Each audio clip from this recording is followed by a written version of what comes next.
So we are reporting on October's numbers. So, wrapped up really the height of the leasing season, kind of starting to prepare for kind of a little bit of an off season, and get into the winter months here. So we're starting to see some seasonality, which I think you're going to see a bit of a trend for Indianapolis and most other areas as well. You can see that rental price over time dips both last year and this year, really peaks at August, September, and then dips for the remainder of the year, which is normal. So, I mean, don't freak out. Don't think the sky is falling.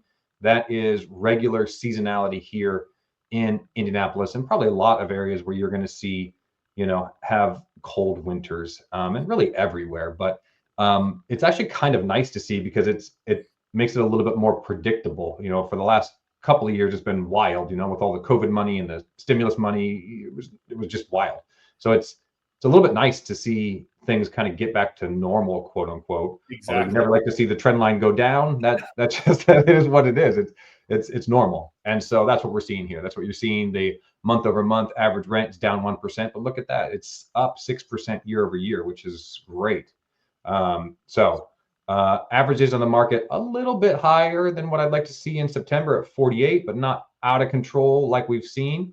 We do expect the average days on the market also to tick up as we get later into the year. So again, that's kind of normal here.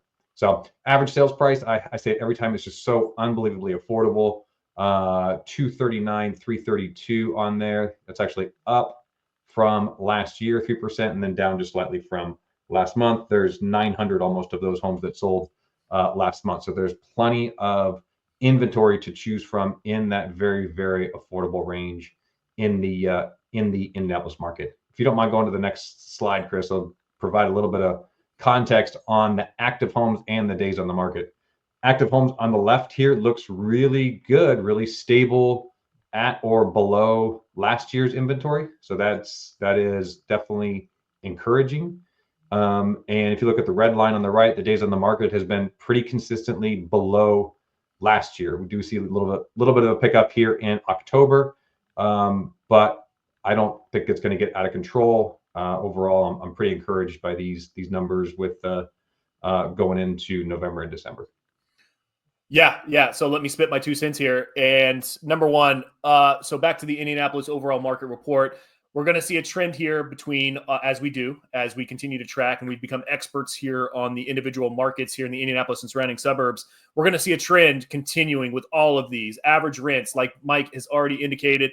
Seasonality is important. I don't know if it's so much the cold. I would love to see some market reports. Like, what's Florida do? Do they have seasonality down there? I really don't know, but I kind of want to find out. But I mean, because it can't just be the cold weather anymore. Yeah. I mean, here we are approaching mid-November. I haven't turned my heat on. You know what? I haven't succumbed to that yet. All right. I'm still winning the race. No heat has been turned on in this household.